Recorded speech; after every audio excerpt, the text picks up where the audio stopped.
नाज़रीन कराम, जो पिछले एक साल में जो महंगाई की खौफनाक लहर आई है ना, उसमें हैव और हैव नॉट के दरमियान इतना ज़्यादा फ़र्क बढ़ गया है कि अब एक आम आदमी, एक कांस्टेबल, एक छोटे ग्रेड का 5वें छठे ग्रेड का जो मुलाज़म है, उसके लिए अपने बच्चों का, अपने घर का राशन पूरा करना, बिजली के बिल देना नामुमकिन हो गया है।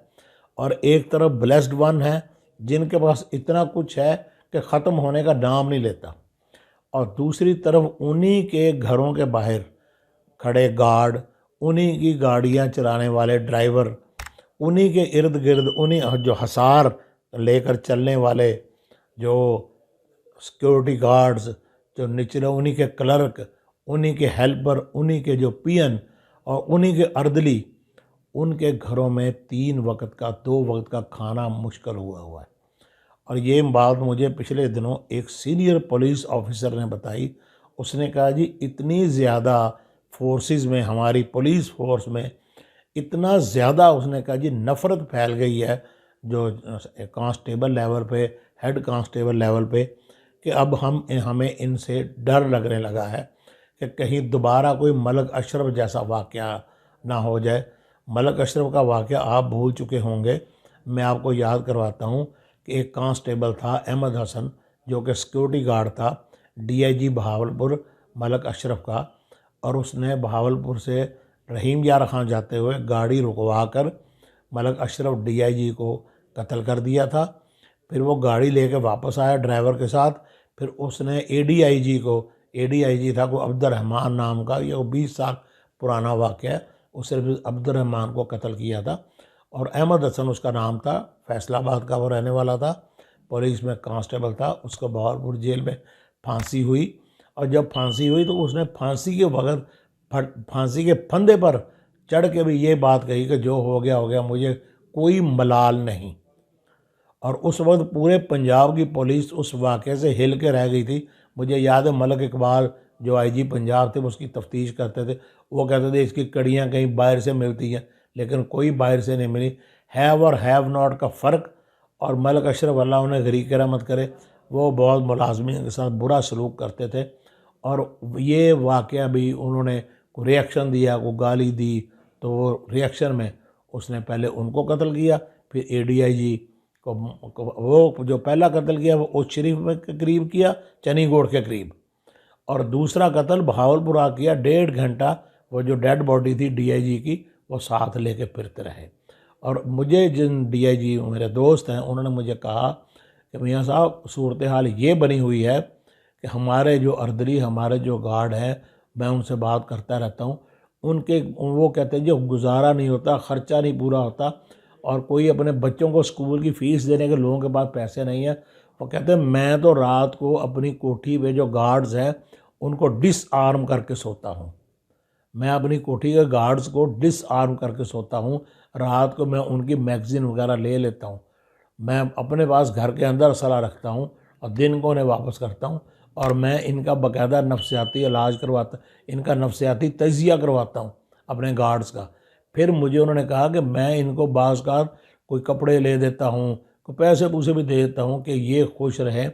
वो शेख सादी वाली सूरत हाल है कि शेख सादी ने दरअसल बादशाह को नसीहत करते हुए कहा कि अपने सिपाहियों को उनका पेट भर के रखो, उनको अमन के दिनों में उनको अच्छा खिलाओ, अच्छा पहनाओ, ताकि वो जंग के दिनों में तुम्हारे लिए लड़ सकें।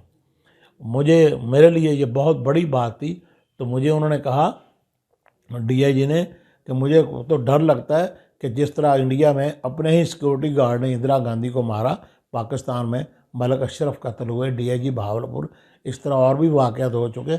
ये जो फासला बढ़ रहा है, जो डिफरेंस बढ़ रहा है, मैं तो अब अपने गार्डों से और अपने अर्दलियों से डरने लगा हूँ मियाँ साहब।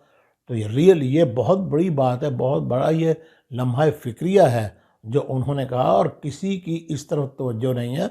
देखें अहमद हसन जो जिसने डीआईजी को मारा, इसके बाद मुमताज़ कादरी, उसने भी तो बेशक वो चीज़ उसको कोरिलेट नहीं किया जा सकता, उसके पीछे और उसकी बैकग्राउंड्स थी, लेकिन गार्ड का अपने आका के ऊपर, अपने मालिक के ऊपर गन उठाना, जो कि उसकी हिफाजत की ज़िम्मेदारी भी थी उसकी, और इस्लामी लिहाज से भी उसने मुमताज़ कादरी ने जो किया वो गलत किया, क्योंकि उसकी ज़िम्मेदारी उसकी हिफाजत की थी। अगर वो हिफाजत पे था तो उसको ये काम नहीं करना चाहिए था। तो ये पाकिस्तान में हालात बढ़ रहे हैं, और दुख की बात यह है कि किसी को अदराक ही नहीं कि पाकिस्तान में हो क्या रहा है और उसका हल क्या है। आज से 6-7 साल पहले की बात है, एक एसएसपी रिटायर्ड का लाहौर में घर था, तो उनके घर के बाहर जो गनमैन था उसने उसके बुलेट चढ़ाकर उसने अपना गन उसके बेटे के ऊपर सीधी कर दी और फायर करने लगा। तो अचानक दरमियान में दूसरा बंदा आ गया, तो बात बढ़ी। एसपी साहब रिटायर्ड थे, वो घर आए, उन्होंने कहा हुआ क्या। तो कुछ उन्होंने लोगों को बुलाया, उससे जब पूछा गार्ड से, तो गार्ड कहता है जी मुझे 9,000 रुपये तनख्वाह मिलती है। मुझे ये पुरानी बात है, 8 10 10 12 साल पुरानी बात है। मुझे 9,000 तनख्वाह मिलती है, और मैंने साहब से कई मरतबा कहा कि मेरी 1,000 तनख्वाह बढ़ा दें। मेरी 1,000 तनख्वाह नहीं बढ़ी, और मैं यहाँ रात को गार्ड होता हूँ, मैं गेट पे मेरी ड्यूटी होती है, मैं गनमैन हूँ, प्राइवेट गनमैन हूँ। मैं एक रात में 7 से 8,000 रुपए के पिज़्ज़े और फास्ट फूड जो लड़के लेके आते हैं, मैं सारा दिन उनको पैसे देता हूँ, और कोई रात को 2 बजे कोई चीज़ मंगवा रहा है, उनकी बड़ी फैमिली थी, कोई कुछ मंगवा रहा है। तो एक रात में यहाँ 7-8 हज़ार का सिर्फ फास्ट फूड बाहर से आ जाता है। तो मेरे लिए 2,000 महीने बाद 1,000 तनख्वाह बढ़ाना जो है ना, वो भी इनके लिए मुश्किल है। तो मेरे भी बच्चे हैं, तो मुझे भी फ्रस्ट्रेशन हुई। मैंने देखा कि एक तरफ इनके बच्चे हैं जो सारी सारी रात चरते हैं, और एक तरफ मेरे बच्चे हैं कि मैं उनको इस मरतबा आटा भी लेकर नहीं दे सका। तो मैं इस वजह से मुझसे नहीं बर्दाश्त हुआ, तो वो उसने बदतमीज़ी की, तो मैंने उसकी तरफ गन सीधी कर ली। ये हालात बने हुए हैं पाकिस्तान में, और इसका किसी को एहसास नहीं है। इसका फौरी तौर पे गवर्नमेंट को एहसास करना होगा, रिलीफ देना होगा, कोई ना कोई रिलीफ पैकेज निकालना होगा, और लोगों को इंसाफ और लोगों को फराहम करना होगा, उनकी तनख्वाहों में, उनकी मुराद में इजाफ़ा करना होगा, और अपने रवैयों को तब्दील करना होगा। वरना ये जो फ़र्क पड़ रहा है, ये कोई बहुत बड़े हादसात का पेश ख़ैमा हो सकता है।